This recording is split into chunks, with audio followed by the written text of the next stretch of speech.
Hey, I'm Carlos Garcia, and today we're going over my top 10 worst whiskeys of 2025. It's a little late for that kind of list, but I don't want to drink these, and I'm not. I'm just going to give most of this away today. But first, let's do a giveaway. All right, so this first one was something I actually forgot about. I don't know if you guys remember in the top 5 rye video where I did like a secret, literally secret word for another giveaway. I forgot I even did that. And if you're thinking it's like, I don't remember that. It was like towards the end of the video. It's like an extra giveaway for that video. And I've never done one of those before, kind of just to throw another giveaway. So you haven't missed one if you've only seen this one. But 77 of you guys got it. So let's do that one before I forget again. And let's see. Random winner. Danny McGee 66. All right, so this giveaway is for the Eagle Rare 10 versus 12 video. So there should be 2 ounces of both, even though my Eagle Rare 12 is quickly going fast. Lusium 9737. All right, and this final giveaway is for the James E. Pepper Black versus Gold Label video from last Friday. And the winner is Jeff. Jeff Actually, which a Bourbonado dude. So congratulations. And for all you guys that saw that long video, I get it, very, very long. I appreciate it. I appreciate you guys watching that video. So let's get into this video. All right, so let's get into the actual list. So this is my top 10 worst whiskeys that I had in 2025. And obviously, it's a top 10 list that I'm doing, so there's 12 bottles. Because every bit it's actually 10. So the first 2, right outside my top 10, but one I have to talk about. And that's the Woodford Reserve Double Oaked. Of course, it's going to be on the list. I've been teasing it actually lately anyways. So it didn't score that bad. Every single one of these bottles on this list is scored a 2 or lower. And this one scored a 2.25. So is there some other whiskey worse than this? Yes. Is there other whiskey at this price worse than this? No. Well, not that I had it anyways. For a $200 bottle that I was so excited to try last year, it just disappointed me so bad. So a lot of these bottles I reviewed on the channel.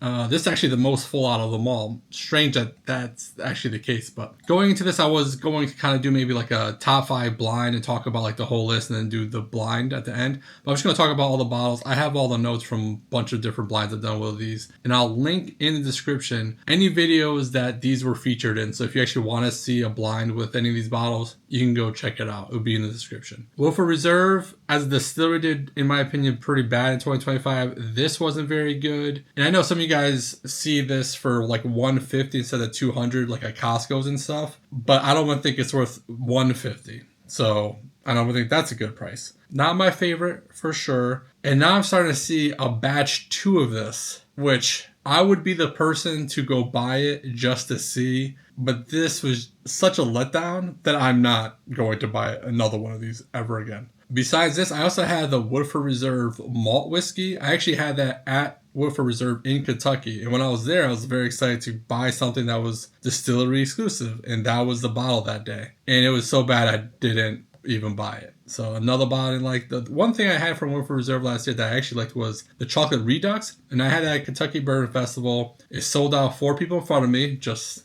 part of the disappointment in that whole festival. But they had the rye that came out that was okay. I know some of you guys actually like that rye, the Woodford Reserve, like barrel proof rye. It's okay. It's not terrible, but it's not my favorite rye, and it's also not cheap. Not a good year for Woodford Reserve. And then another bottle that people like or dislike is the Smoke Wagon 777. Also not a cheap bottle and pretty-ish rare. And this came out at the very end of 24, beginning of 25. So I tried it in 2025 and it just wasn't for me. I didn't really like it. So on the palate, I got notes like sulfur and astringent. Literally, I wrote nope.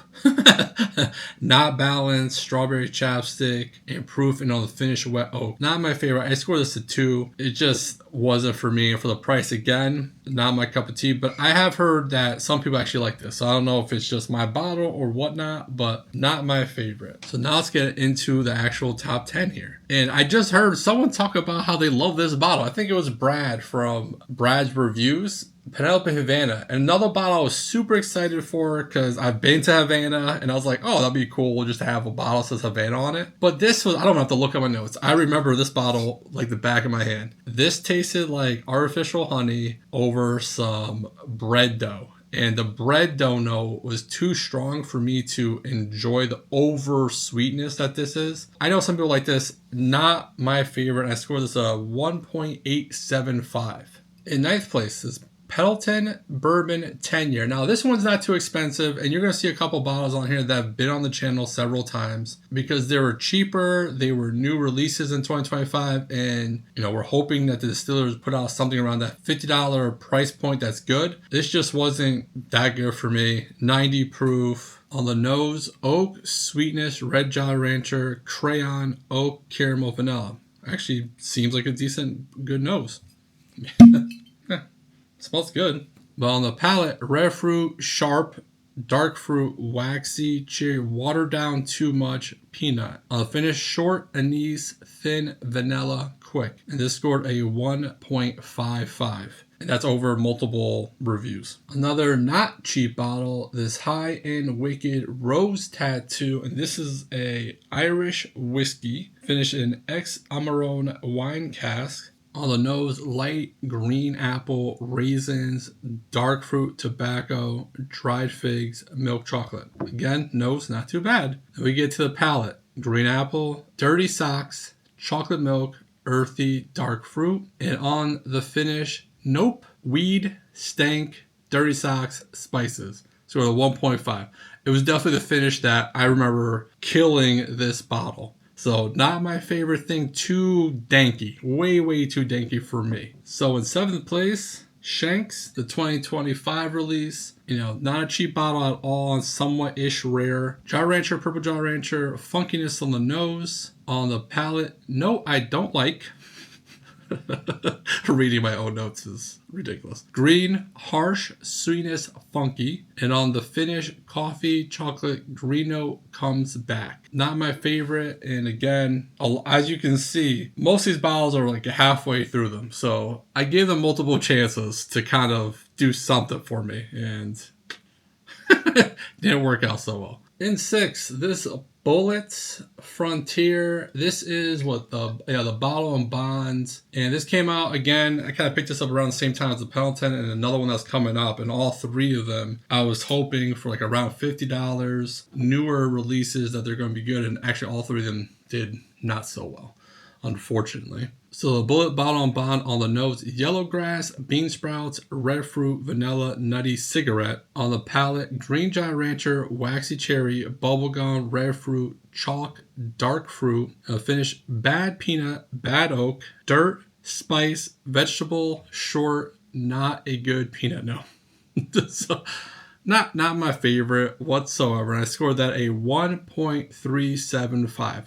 I don't think I told you the score in the Shanks and the High and Wicked. Both of them were 1.5s. Okay, now let's get into the top 5 worst whiskeys of 2025. In 5th place, America, Texas Straight Bourbon Whiskey. And I got this just because the label. And it was cheap. This is not an expensive bottle. 80 proof. I wasn't expecting too much out of it, and it wasn't good. Like I should have known right away. And for the notes, on the nose and the palate, I wrote youthful, grainy. On the finish, chocolate, red fruit, and I scored that 1.25. So pretty low score, but we got some that are lower. So this is just too youthful. It says aged minimum 2 years on the back. I'm sure it's 2 years exactly. And that's just a young whiskey. That's the problem with that. I know Texas, they can get away with aging stuff much shorter amount of time and still tasting decent. But this one was way too grainy for me. In 4th place, this Whistle Pig Piggyback 6 year. This is the actual pick. KFC Radio, Barstool Sports. Not my favorite, I'll tell you that. But, if you've been around the channel, I know there's 2 brands I don't really like, and Whistle Pig's one of them. On the nose, maple syrup, slight permanent marker, peanuts. On the palate, wood, spice, medicinal, Vicks Vapor Rub, rye, astringent. And on the finish, Vicks again, sweetness, short. And both of these scored a 1.25. So let's get into 3rd place. And to finish off the 3 bottles I bought around the same time, Third place goes to Redwood Empire. This is a 101 proof. And I think some people actually like this. I remember when I was doing the reviews, people said that they actually like this. Not my favorite. And this scored a 1.2 over a couple different reviews. On the nose, barn, hay, peanut, funky, peanut butter, grainy, crafty, cherry chapstick. On the palate, bad red wine, youthful, red fruit, grainy, crafty, youthful. Actually, some of these notes are the same because I have multiple reviews. On the finish, gross, grainy. Of course, the tall bottle's going to be right in the middle.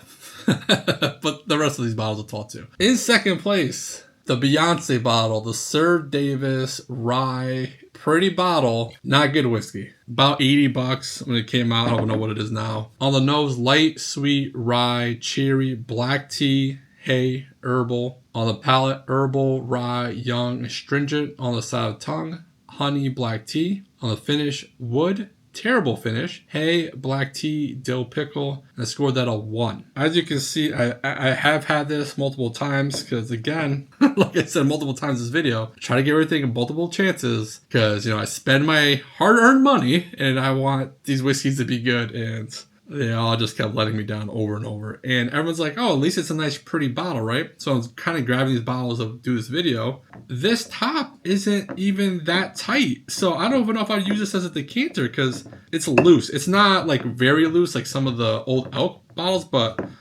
like I wouldn't feel comfortable like grabbing it from the top. Not that you should be doing that anyways. It's a little loose, so that's not good either. Anyways, let's get into my worst whiskey of 2025. And if you like this, please let me know because I don't know anyone that actually liked this bottle. The Hidden Barn Kentucky Straight Bourbon Whiskey, and this is the Cherry Picker Batch, 109.2 proof. And this was also not that cheap. It was like around $80. It is disgusting. It scored a 0.75. On the nose, bready, grainy, young, fresh bread. On the palate, grainy, corn, young, crafty. On the finish, grainy, corn, young, crafty, yeast, dirty socks. Not my favorite and pretty gross, actually. Now that you guys see my top 12 basically list of the worst whiskeys I've had in 2025, what do you want to try some of this for yourself? So let's do multiple giveaways because I need these bottles out of my house as fast as possible. So we'll do multiple giveaways and I'll let you choose 5 2-ounce samples of whatever bottles you want. Out of these 12, we'll work together. So if you want to enter to win that, like the video, subscribe to the channel, and comment with WWW25 Worst Whiskey Wednesdays of 2025. And again, if you want to see any actual reviews blind of any of these bottles, it'll be in the description to check them out. So tell me, what was your worst whiskey of 2025? If it's not up here, or even if it's up here. Do you agree with my list? Do you disagree with my list? Tell me how you love one of these bottles up here, because I'm sure that someone's going to love some of these bottles up here. Like the Havana, I can see some people arguing for that. So don't do stupid. Like, buy one of these bottles. And if you do, don't get caught. Bye.